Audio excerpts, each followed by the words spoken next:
Et c'est l'heure du top et flop. On commence par le top. Un exemple qu'on peut changer d'échelle sans déraper, Thomas. Oui, enfin, bon, tout n'est pas si binaire, mais on va quand même lancer ça et puis que nos invités puissent rebondir. Alors, heureusement, et c'est la bonne nouvelle, il y a pléthore d'exemples de projets à impact qui arrivent à se développer assez fortement. On a d'ailleurs reçu ici des leaders de certains de ces projets. Je pense à Sweep qui fait un outil de mesure de trajectoire climat, ou à Zei qui aide les entreprises à mesurer leurs indicateurs environnementaux, sociaux et gouvernance.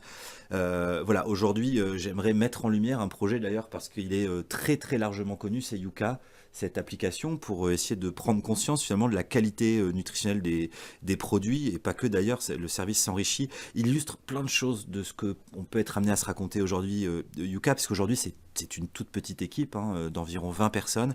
Pourtant, c'est un projet qui a eu un impact énorme en France, jusqu'à influencer les metteurs sur le marché dans la composition des produits. C'est un projet qui s'internationalise et qui a une totale indépendance financière aujourd'hui. Donc ça veut dire qu'ils n'ont été quasiment pas financés par des fonds. Donc c'est assez unique de générer autant d'impact et de retombées en ayant un si petit budget de fonctionnement et si peu de moyens. Néanmoins, voilà, sans levée de fonds, sans marketing, de réussir à avoir un tel impact, c'est du quasiment jamais vu. Pour autant, voilà, le modèle économique derrière cette application, il est assez fragile, et aujourd'hui, on se demande d'ailleurs comment Yuka va pouvoir continuer à développer, à influencer au-delà de ce qu'elle a déjà réalisé, qui est absolument extraordinaire. Et vous, chers invités, est-ce que vous souhaitez rebondir sur ce que Thomas a dit ou mettre une autre entreprise en lumière ? Ouais, au niveau du modèle économique, moi, une structure que je trouve très inspirante, c'est Scope Terre de Liens, qui, dans nos enjeux chez Décodeuse, et c'est assez important, c'est en tant qu'association, comment on développe un modèle économique solide qui ne nous fait pas aller tout le temps chercher des nouveaux fonds, des nouveaux partenaires et re-challenger le modèle. Et eux, ils ont fait un modèle hybride entre une association donc, qui va chercher des partenariats et une coopérative, ce qui leur a permis de se développer dans plein de territoires, enfin partout en France. Je trouve ça assez inspirant, nous, pour le modèle économique. Moi, je trouve qu'en termes d'économies qui sont intéressantes, de secteurs à aller chercher, c'est vraiment l'économie circulaire et l'économie collaborative qui naturellement en fait alignent les enjeux écologiques aux enjeux économiques. Et ça, on parlait de back market tout à l'heure, on peut parler de Blablacar sur l'économie collaborative, on peut parler de tout un tas en fait de structures, sans parler de Too Good To Go et Poppins, mais sur ces sujets à partir du moment où on utilise des déchets comme des ressources, ou à partir du moment où on maximise l'utilisation de nos ressources, là forcément tout devient plus simple. Et moi je trouve que c'est vraiment deux économies qui doivent largement se développer les prochaines années pour réussir à aligner les enjeux économiques aux enjeux écologiques et sociétaux. C'est peut-être quand même l'occasion, par exemple pour Too Good To Go, sur les repas évités, de nous donner quelques chiffres, ou là sur Poppins qui vient d'être lancé, quelles sont les premières retombées? Alors c'est vraiment deux échelles d'entreprises totalement différentes. Chez Too Good To Go, on est dans une vingtaine de pays aujourd'hui, donc en Europe, aux États-Unis, au Canada, en Australie. On a sauvé 450 millions de repas de la poubelle, avec un peu plus de 110 millions d'utilisateurs aujourd'hui dans le monde. Donc en fait, c'est une des applis les plus téléchargées. Moi-même, je n'avais aucune idée qu'on en arriverait là un jour. Et ce qui est très chouette, c'est de se dire effectivement, en fait, c'est de l'hyper local, Too Good To Go. Et en même temps, c'est un mouvement qu'on a scalé du coup au niveau mondial. Et moi, je crois vraiment à cette économie qui agit dans les territoires avec les acteurs locaux et qui en même temps se réplique partout dans le monde pour créer des mouvements sociétaux mondiaux qui font vraiment la différence sur des enjeux sociétaux. Poppins, on vient de se lancer, ça fait un gros mois, et on a été hyper contents de l'engouement qu'on a eu, ces fameux premiers adopteurs dont on parlait tout à l'heure. Aujourd'hui, on a déjà plus de 40 000 utilisateurs qui font des demandes de partage, etc., donc qui montrent qu'ils qu'ils ont envie de partager avec leurs voisins et de passer d'un mécanisme d'achat et de propriété individuelle à plutôt une prospérité collective, où quand on se reconnecte les uns aux autres, finalement, on peut vraiment être tous gagnants dans l'équation. Et donc là, on en est encore au stade il y a vraiment de l'attraction, de l'envie, des gens qui nous donnent beaucoup d'énergie et qui nous donnent envie de développer. Et on a vraiment un enjeu de comment est-ce qu'on a un modèle économique qui suffit à nourrir la croissance de notre impact. Et donc ça, c'est les prochaines questions des prochains mois. Mathis, un top ou un rebond sur ce qu'on Un top, j'ai envie de citer le fourgon. On parlait de nos amis nordistes. Le fourgon, c'est un projet qui justement met en avant le retour de la consigne. Et je trouve que c'est intéressant parce que justement, ils sont dans cette démarche de scale qui est très forte. Et c'est vrai que dans les biens de consommation, tous les consommables qu'on a à la maison du quotidien, tout ce qui va être plastique, carton, l'impact CO2 et la pollution plastique qu'il peut y avoir derrière est assez énorme. Et ça montre aussi que parfois, on n'a pas besoin non plus de réinventer des choses incroyables, peut-être juste de regarder ce qu'on faisait aussi il y a 40, 50, 60 ans, parce que finalement la consigne c'était quelque chose qui existait déjà pas mal avant, et ça c'est aussi un concept qui revient avec les technologies d'aujourd'hui, parce que du coup c'est très facilement utilisable sur téléphone, etc. Donc ça c'est hyper intéressant, et du coup je trouve que ce genre de projet qui part d'une idée assez simple, ou qui existait même déjà avant, peut aussi être remis au goût du jour.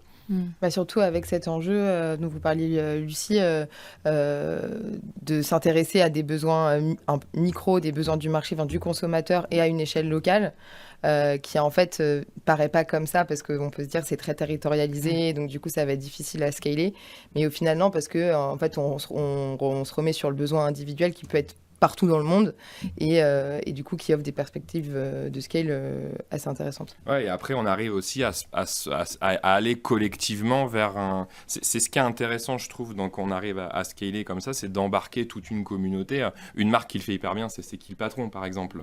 C'est un énorme rouleau compresseur dans la grande distribution.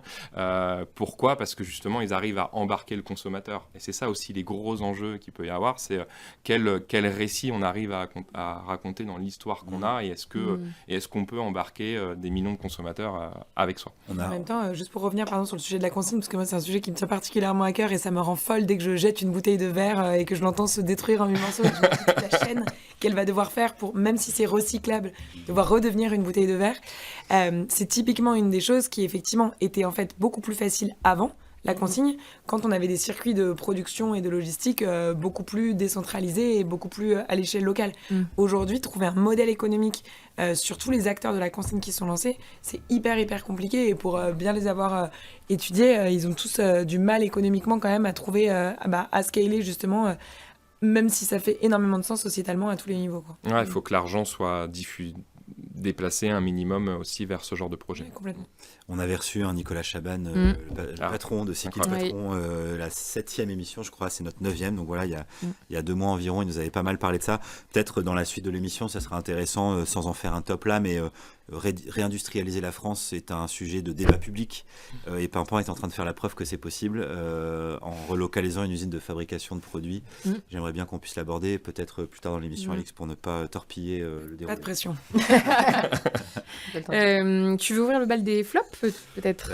Alors le bal des flops, c'est joliment dit, surtout pour évoquer malheureusement des projets qui, eux, n'arrivent pas à changer d'échelle, parfois malgré un soutien important d'une envergure que peu d'acteurs de l'impact parviennent à avoir.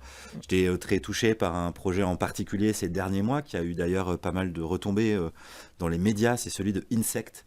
Cette start-up qui a vocation à créer un impact gigantesque en tentant de replacer l'alimentation animale carnée par une alimentation animale à base d'insectes. En termes de CO2 notamment et de respect de la biodive, on a des effets de levier gigantesques, et le projet avait une dimension gigantesque. Il y a eu jusqu'à 600 millions d'euros de levée de fonds cumulés pour soutenir son développement par différents acteurs, évidemment, des fonds privés, la BPI par exemple, qui ont beaucoup accompagné ce projet. Et malheureusement, ces derniers mois, le projet est en danger. Il a été rattrapé jusqu'à réussir une dernière petite levée de fonds de 10 millions en avril pour tenter de subvenir à son fonctionnement et de trouver enfin les relais économiques pour développer le projet. On en est là aujourd'hui, un projet d'envergure qui pourrait avoir des effets énormes, mais qui, pour différentes raisons dont je ne jugerai certainement pas ici, n'a pas parvenu à mettre à profit les quantités importantes de financement dont il a bénéficié pour générer les impacts qui étaient envisagés. Moi, ce que je trouve hyper intéressant dans ce projet-là, c'est que, alors oui, il y a toujours peut-être une proportion à niveau d'argent qui peut être brûlé sur ça, mais le vrai fond du projet, c'est aussi quand même pour régler un enjeu sociétal hyper fort. Là, malheureusement, ils ont beaucoup de difficultés à trouver un modèle économique qui sera viable, puisque c'était au départ, je crois que c'était pour nourrir de l'humain, puis des animaux, et sur le marché des animaux, ils sont encore aujourd'hui beaucoup trop chers. Donc c'est pas grave, je trouve, d'essayer un projet comme ça et que ça fade. Là, c'est vrai qu'on est sur un projet énorme, d'envergure très très puissante, parce que c'est des centaines de millions, et ça, on parle de réindustrialisation du pays, et ça a un impact fort, parce que des gros acteurs comme la BPI ont financé à une très grosse hauteur ces projets-là, et du coup sont beaucoup plus regardants aujourd'hui sur les prochains projets industriels qui vont se monter, avec les risques qu'il peut y avoir aussi autour de ça. Et je pense qu'ils feront pas deux fois cette erreur aussi puissante tant que le modèle économique n'est pas. C'est pas une erreur, mais un risque. Ils prendront pas deux fois le risque dans cette proportion-là. Ouais. Et pour rebondir là-dessus, je pense que on voit un peu l'enjeu qu'on évoquait tout à l'heure de bien avoir défini en amont l'impact qu'on veut réaliser, ou un peu cette étoile du Nord dont vous parliez tout à l'heure. Parce que, en fait, si on démarre tout de suite avec énormément de fonds, ce qui arrive souvent si on reprend un peu les modèles existants de la Startup Nation, mais qu'en fait, ce réajustement-là qui arrive souvent au bout de quelques années de réussite, on se dit, OK, là, on peut partir dans plein de sens différents, on peut avoir tout cet impact-là possible, mais en fait, si l'étoile du Nord, elle n'est pas encore complètement définie et surtout complètement prouvée. Je pense qu'il y a aussi un enjeu, et le fait qu'il y ait eu beaucoup de potentialités sur ce projet, donc beaucoup de portes ouvertes, pour moi c'est un risque si on commence tout de suite avec des énormes financements. Lucie, il y a un cas un peu moins réjouissant comme celui de INSEC qui vous interpelle? Là tout de suite pas forcément, mais en tout cas ce que vous disiez, ça me faisait réagir sur le fait que... c'est vrai que moi, pour avoir monté Too Good To Go sans financement vraiment au début, et donc pour avoir vraiment généré mes premiers euros de chiffre d'affaires avant de dépenser mes premiers euros, et ça, je l'ai fait grâce à énormément de bénévoles, puis de part-time, puis de premiers CDI, etc. Mais ça a été vraiment grâce aux humains qui s'y sont donnés que ça a pu être possible. Mais là, avec Poppins, on a pu lever des fonds avant même de générer le premier euro de chiffre d'affaires. Et c'est vrai que c'est pas très agréable, en fait, parce que on crame de l'argent qu'on n'a pas gagné. Et donc, je trouve ça... et je pense qu'il y a beaucoup d'entrepreneurs à impact qui sont plus dans ces réflexions de sobriété, même si j'aime pas forcément ce mot, mais en tout cas d'être concret sur je dépense ce que je gagne, et qui sont plus économes à tous les sens du terme, plus cohérents avec l'utilisation des ressources, alors que la tech peut-être plus traditionnelle, ou peut-être l'ancienne tech, était assez... moi, on m'a déjà dit, il faut lever tout ce que tu peux lever, et après, tu vois comment tu le dépenses. Moi, je suis pas du tout dans ces stratégies-là, et je pense que peut-être que c'est pour ça, quelque part, que l'impact met un peu plus de temps à se développer, parce qu'on a des leaders de l'impact qui sont un peu plus frileux à lever tout ce qu'ils peuvent lever, et qui verront ensuite comment le dépenser. Donc c'est peut-être aussi une histoire de personnalité et de valeurs profondes, en fait. Mais je pense que même ça va au-delà de ça, ça va dans la logique de marché. Dans l'impact, on vient souvent à rebours du marché économique classique. Donc le marché économique classique n'a pas intérêt à ce qu'on se développe. Exactement. Donc de fait, nous, on a une proof of concept, si on reste sur les anglicismes, hyper importante à faire.